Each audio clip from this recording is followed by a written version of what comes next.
Hello, I'm Roman. Welcome back to a series of videos learned in Go, where I dive into the tour of the Go, the official tour of the Go, and passing through it and reading all of the material and trying to understand and learn new language by checking the store.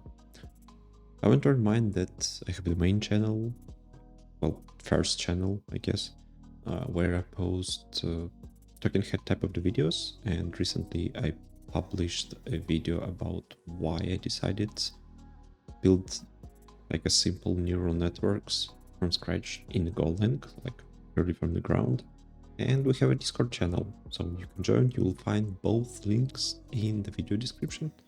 But for now, let's go next. And actually, we don't have much left here. I think, yeah, currently we're the default section and we have just 2 more exercises. So let's see if I will manage to implement at least one today. So let's see. Equivalent binary trees. There can maybe different binary trees with the same sequence of values stored in. For example, here are 2 binary trees stored in this sequence: 1, 1, 2, 3, 5, 8, 13. Function to check whether 2 binary trees stored the same sequence is quite complex in most languages. We'll use Go's concurrency and the channels to write a simple solution. The example uses the tree package, which defines the type. This type, so there is a struct, there is a left, and there is a right, and there is a value. And yeah, the binary tree means that all of the values on the left side are smaller, and all of the values on the right side are bigger than the value within the node. So we can do the same. For example, there is an 8. So here on the left there is 5, there's 13. If we take a look here, there is a 3, and you can see that 1, 1, 2 is all less than 3. Continuing description on the next page. Okay, exercise, equivalent binary trees. Implement the walk function. Test the walk function. The function tree.newk constructs a randomly structured but always sorted binary tree holding the values k, 2k, 3k, blah blah blah, by so 10 elements by the factor of multiplied by the 10. And read and print 10 values from the channel. It should be numbers like this. Create a new channel and kick off the walker. Okay, implement the same function using the walk to determine whether T1 and T2 stores the same values. Test the same function. So we should have this should return same, should return false. Documentation from the tree can be found here. Okay, so we have the struct, we have the new, and there is a string. I think it just returns the description. Okay, so I think right now it's a compile, won't compile. Yes. So we comment this. Well, the first thing we need to walk through the elements and write all the things in the. Okay, so to read and print 10 values from the channel, it should be the number 1 to 3. So basically, we need to. What's called properly. So there is a wide depth search. Well, there is a wide search and depth search. So basically, we need to go over all the left. Then we need we print the value, and then we do all of the right. It should be like this. So basically, it should be walk, tree, and channel. Then we have the channel writing t value. Then we have walk tree dot if t left is not equal to nil. Yeah, we need to check it. Well, actually, okay. If t equals to nil, just to return, I will do it in this way. Then we have t left, And we have work, t right, and channel. All right, is it compilable? Yes. Okay, so what do we need to do? So then we have a channel, so we make how it was, chan int, right? Okay, then I need to construct the t and print.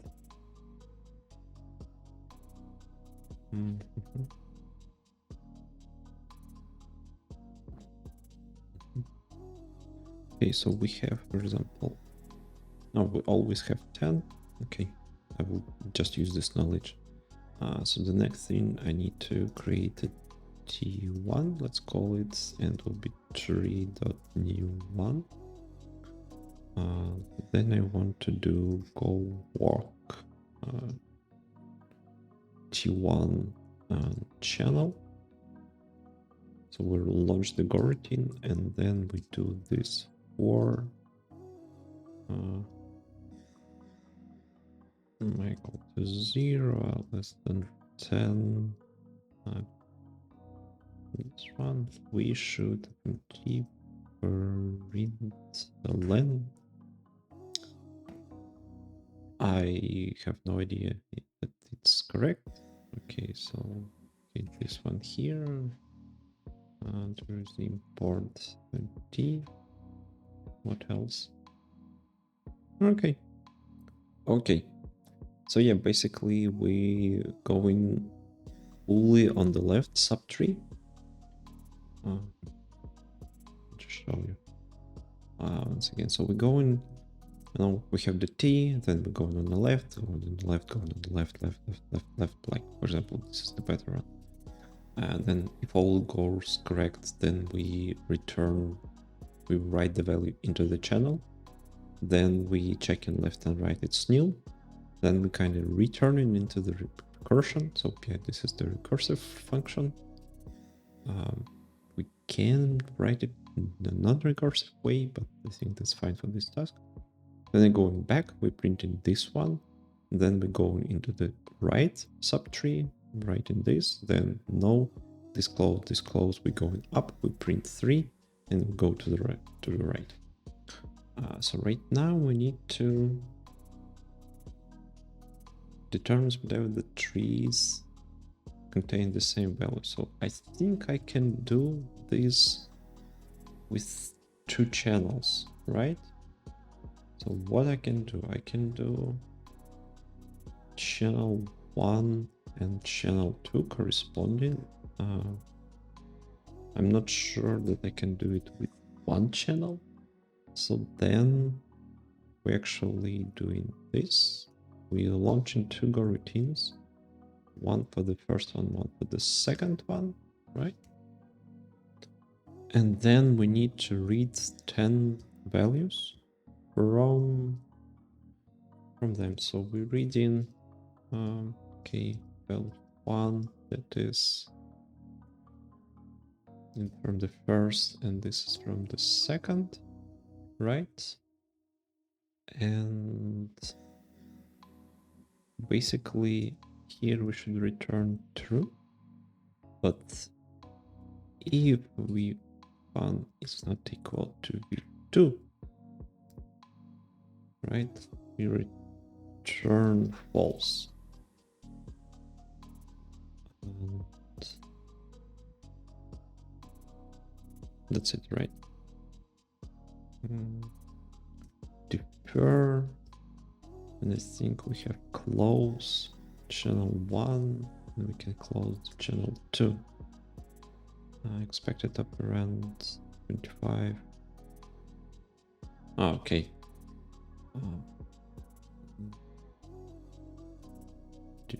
Defer. Okay, then I have 2, right? We have so what I expect, I have the print the length. I have same function. I need to tree new one tree.new again from what? That's it, right? Sure. False and on the closed channel. Hmm. Hmm. Oh, but it keeps sending, right? Hmm.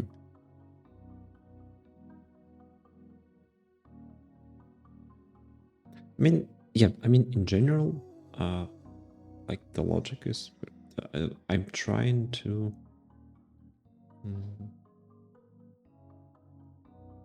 I'm trying to return as early as possible, which means that it will close the channel, but this goroutine with this walk will still try to send,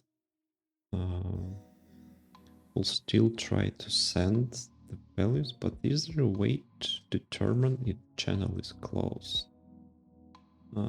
Go is closed. Channel. I can.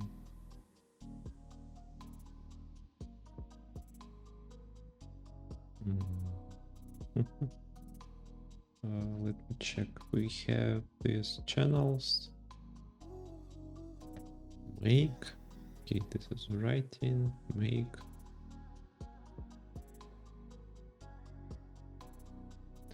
A sender. Oh, okay. The sender should close the channel. Okay, then we will do it properly. So, yep, but interesting. Like if here it should be,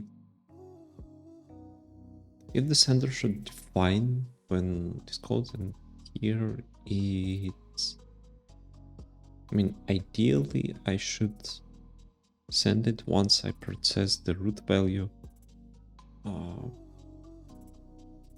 Okay, I would not define it. Okay, let's keep it like this. Ideally, like if I'm leaving it like this, I should just accumulate the result, you know, like result, something like true. And then here should turn results. And it means here I do stuff like result equal result and this. Next, where loss 25 or defer close ch1 2, then we have result true, and the results, and here results. Yeah, in this case I will go over all of the elements, even if I know that at some point they are different. Oh, because it should be like this. Yes. Here should be true. Yes. Okay, that was actually, I mean, I still understand that, but I mean, I would change the structure of the trees. I would actually have, so I would have something like a pointer to the root. So I would understand that that's currently the walk. Well, I can wrap the walk function into something else, but basically that the walk function is done processing both. How it's called? Yeah, just to modify the function. The walk function finished processing all of the subtrees for the root element, and then we can close the channel from here. So probably it, okay, maybe it's is root full and something like this.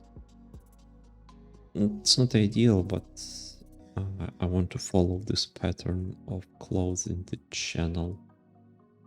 And then if is root, then we close channel. right? That should work. Okay, but for the different one, okay, and then it means, oh, but it's not solving the issue that I will try to send the values in the open chat, in the closed channel. Oh, I mean, but I can ignore. Okay, run once again. So this is true, right? And this is, that should be false. Oh, yeah, and then I can actually return earlier. Return false, right? Can remove this and this. And the Goroutine will close the channel, but I kinda, oops, this is true. Oh, so basically how it will work, it will spawn two Goroutines. Goroutines will go over the whole tree, sending the values into the channel, and then once the channel, once it's done, it will close. Actually, I mean, okay, this should be, no, like this, right? And that should be this one if one or two, if not okay one or not ok two, then we break, right?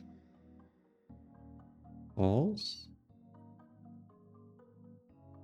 Okay, so I think this is a better way, so we don't have the special, or we don't rely on the knowledge that the tree is always 10 elements, both trees. The only thing, oh, I can go further and further, but the only thing that's, it could, for example, if the second tree is bigger, but the first, I'll say, kind of, so for example, the first one is 10 elements, the second was 20 elements, then it will find the correspondence only for the 10 first elements and return true if they're the same, but the second part of the second could be much, much different. But I mean, okay, that's, I think I will stop here. The main thing that's, the Goroutine is responsible for closing the channel. We just read the values from the channel and checking if the channel is okay. Both channels are okay. If one of them is not okay, we breaking the cycle and returning the true if we did not return false before. I think this makes sense. Okay, so the next one is called mutex. We have seen how channels are great for communication and goroutines, but what if we don't need communication? What if we just want to make sure only one goroutine can access a variable at a time to avoid conflicts? This concept is called mutual exclusion, and the conventional name for the data structure is provided is mutex. Mutual exclusion. Go standard library provides mutual exclusion with sync.mutex. Okay, this is struct. And two methods, block and unlock. We can define a block of the code to be executed in the mutual exclusion by surrounding it with call to lock and unlock. And as shown in the I guess it's increment methods, right? Where's that? Yes, this one. We can also use defer to ensure that the mutex will be unlocked as in the value method. Okay. So basically we have, the save counter, it has the mutex and it has some map, and I assume that the maps in the Go by default are not thread safe. So this is why we need to access, we need to wrap the access, well, at least modification with the synchronization mechanism, so we can safely, so it spawns 1k of coroutines and it increments some k, and it increments, so it should be 1k, right? Yeah. But for example, what if we will remove it?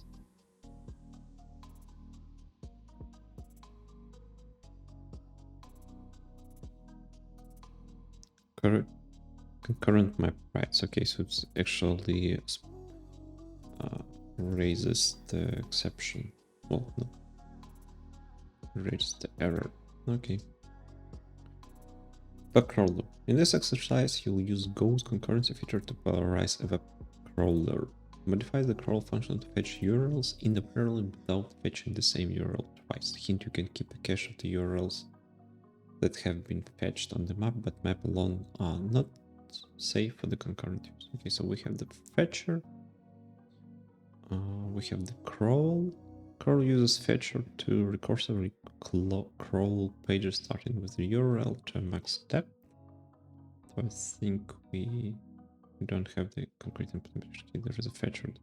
Okay, depths found. Okay, so we have the crawl with the depths 4, and we define the fetcher, and the fetcher is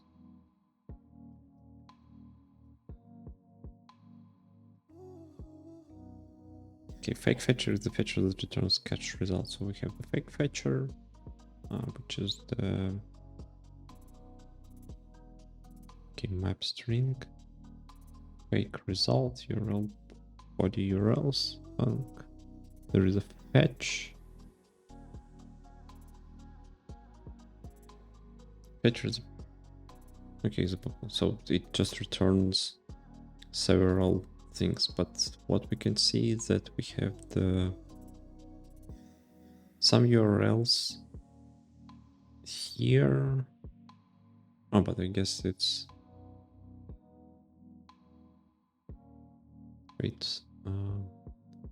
package Golang.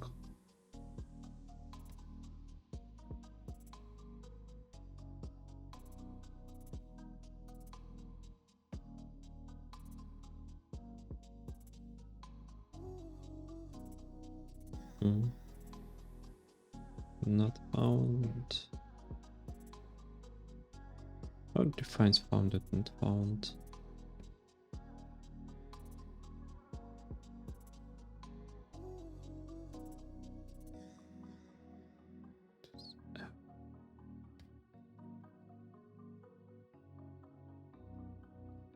Okay, found this one. Found package this one. Okay, so it goes. Okay, in the URLs, it goes. Okay, URL. Okay. Yeah. Okay. Fetch URLs in the parallel. Don't fetch the same URL twice. This implementation doesn't do either. Okay, so I think we should have, like map cache, and it will be map string of pool, right? We have that should be sync mutex. right?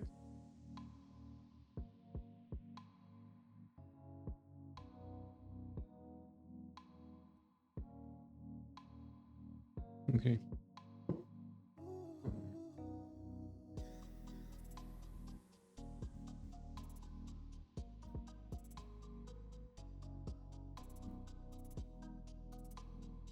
Okay, so what we can do this. That will run all the things in the parallel. But what we should do if outs in the maps where we have map literals, check how to check that the value exists in the map. Ok. Okay, so if exists equals to, oh no. Well, first we need to m.lock, right?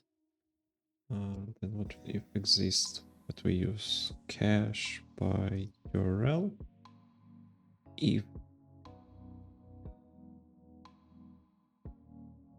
exists, return, right? And then what we should do, we should unlock, right? Okay. And then if error is not nil, then we do this. Again, using the lock. But here we will do URL cache and set true. Assign assignment to entry in a nil map.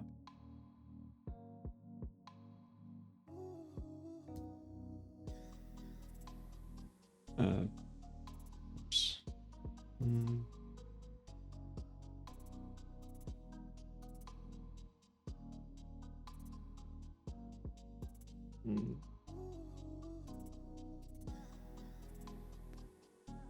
Assignment to entry in nil map. What's the line? Okay.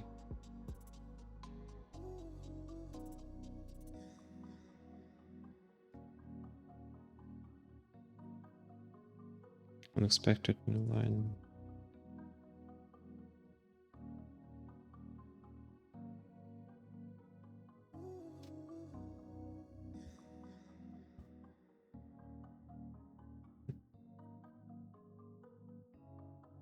Wait, once again.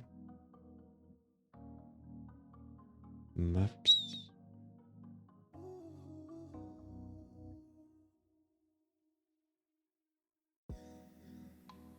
Oh, I need to call the make, right? Yeah. And we called make map green.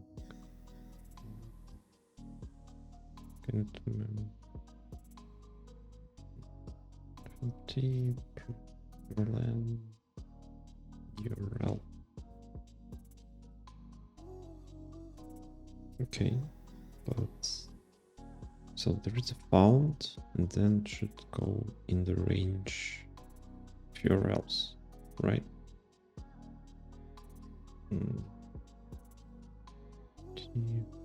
Print. Why it's not printing anything? Okay. Package go CMD. Okay.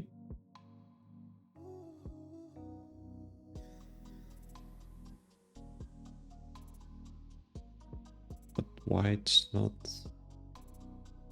spawning it?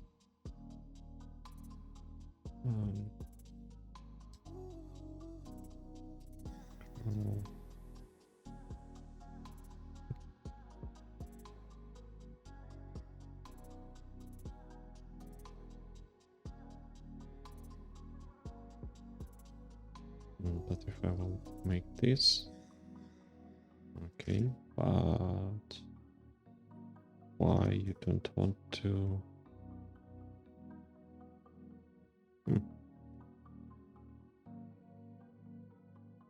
Oh, because it's not waiting for the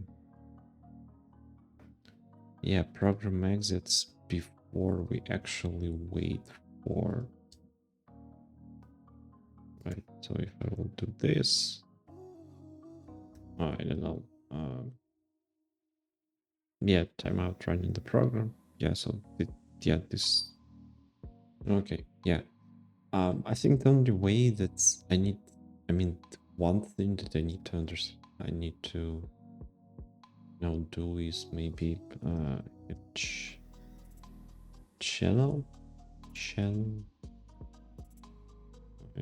interface. Can I do this? 19 missing. How I declare the type of the channel? Channels. Okay. Nope. Okay, let's do this as bool. And but again, I will need to understand.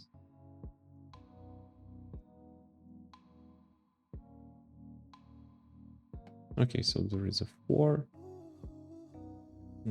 If depth is less than 0, okay, close channel.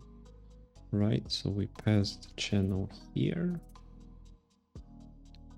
And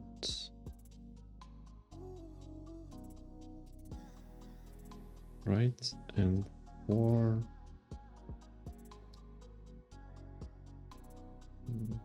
if okay, ok. I'm not sure that I'm doing the right thing, but I will try and make channel right. Okay.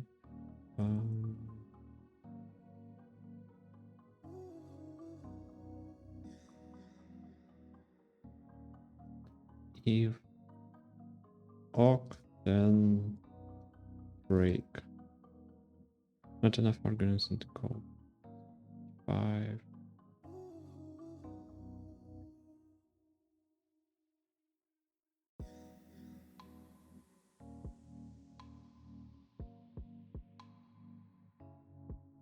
But Goroutines are sleep deadlock. Okay, so yeah, that should be better because I could have the same like depth level. I mean, the one can close it, but oh, maybe I don't need to close it. I just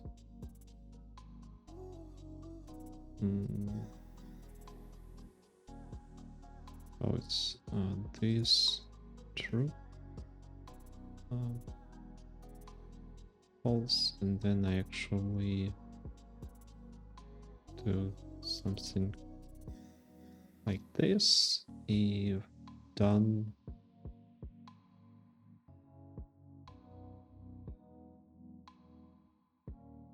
clear button. Yeah, right now I'm just experimenting. Okay. Yeah, but I still have this issue. All routines are sleep deadlock. No, it goes into the Golang. Okay, but it started from the Golang. Yeah, that's weird because empty.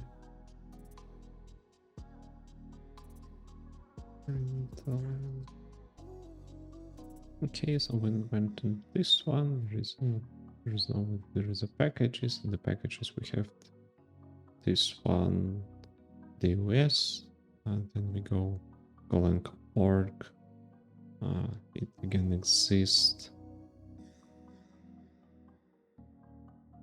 We have the FMT, and there is not found. Okay, so I played around with the code, so there is a error, I think, well, logical error, how I decide at which point I'm closing the channels to indicate that all the things are done.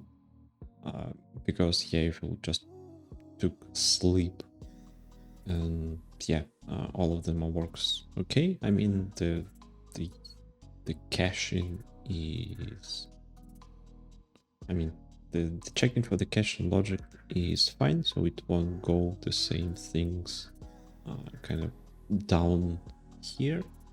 The main question is to, no, I tried to put that here. I mean, maybe, but maybe I can, do the same here. Like, if not, okay, just return. So it will, no. And here I will write true. And then I will try it once again, but so there is done. Reading from channel, if done, then break. And done. If it won't work, okay, it's not working at all. Where is it? And I need, all Goroutines are asleep. Deadlock. So I have a deadlock. Oh, okay, so I'm, yeah, but I cannot check in any way that the, so I'm reading from the channel and yep, okay, but maybe I just need to do this. That's it.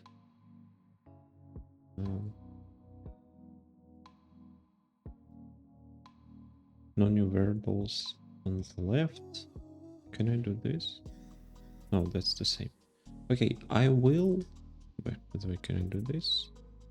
Well, Goroutines are asleep, deadlock. I guess here. Okay, I will take a look at this after the video, just to spend, fix this. But I mean, in general, yeah, the question is how to check that we are done through the one channel. I mean, maybe I can actually use more channels to do this. I will think about this, but the next thing I most likely, let me check the recording time. Okay, but basically I'm done. Apart from one exercise that I will fix afterwards, I'm done. So there are actually, you can start by installing the Go. However, once you have the Go installed, go to documentation, learn how to organize the Go work and read how to write the Go code. So this is not a big one. Yeah, what's next? There is, if you need help with the standard library, see the package reference, or help with the language itself. You might be surprised to find the language spec is quite readable. Okay, so this is the whole language specification, and I can find, I guess, all the things. For example, do I have the channels? Okay, making slide. Okay, channel types can be used to send receive SFT, can be used to send floats, can be used to receive ins. Interesting. Okay. To further explore Go concurrency model, watch Go concurrency patterns. There is a link on YouTube. I will open it because I will like 12 years ago. Okay, pretty old, but I guess it's not changed that much. And there is this one, advanced Go currency patterns. Another cool thing to watch. And there is a shared memory by communicating. Okay. Code work, shared memory by communicating. Ghost approach to concurrency differs from the traditional use of threads and shared memory. Philosophically, it can be summarized. Don't communicate by share memory by communicating. Okay. Code work. Okay, I'll check. To get started, write a simple web application. What the first class functions in Go. Codework gives an interesting perspective on Go's function types. There is a Go block, has a large archive of information in Go articles, and visits Go homepage. Okay, but I will do all of the things like outside of the recording. I will just continue to dive. And I actually want to... I mean, that's it. The tour of Go, you can see that is very short. You can... I mean, this is, I don't know, 7th recording, if I remember correctly. And yeah, all the recordings, all of them were less than 1 hour. So you can count, like, you can finish this like in 5-6 hours pretty fast. I think, yeah, the only thing that's kind of you spend most of the time most likely is the concurrency, because it's very different from what other languages used to do. Well, most of the languages, okay, the most of the languages that I used to do. And tomorrow I will start recording the next series, which will be, I'm still thinking, but currently I'm kind of building, and I wrote about this yesterday in a Discord channel. That's I kind of, but okay, what will be tomorrow? Okay. Maybe I will need a couple of days more to prepare for the next series. Basically, I want to create an integration of the GoGet into the NeoVim. I mean, most of the code could be used to integrate this in other languages, but basically what I want to build is that I can search through most of the available packages with Go, with like Telescope or just some anywhere to search in your text editor. The interesting part will be to actually build this index, because at least I didn't find a way to get the whole Go index with all of the URLs of the packages, so I can search through them. If there is a possibility to get this, it will make the project way simpler. But if not, I have a couple of ideas how I would kind of grab and collect over time this index by myself. Because all I need actually, well, at first I need just only URLs to the valid packages, so I can then go get them. And maybe next I will need, I'm thinking about adding the README from the repository that describes how you can search not just by the names, but through the README too. So we'll see. I still have a couple of things to double check, but most likely tomorrow or the next day after tomorrow, I will start recording this new series. And the idea will be to actually practice all the things that I learned here, especially with the concurrency, because I would like the interesting part that there is the task with the web clover. I will probably need to do something like this, or like, for example, I will get the list of the URLs not from the Go index, but from other places, and I will need to validate that's the real package, and that I will need to do mostly in the concurrent way.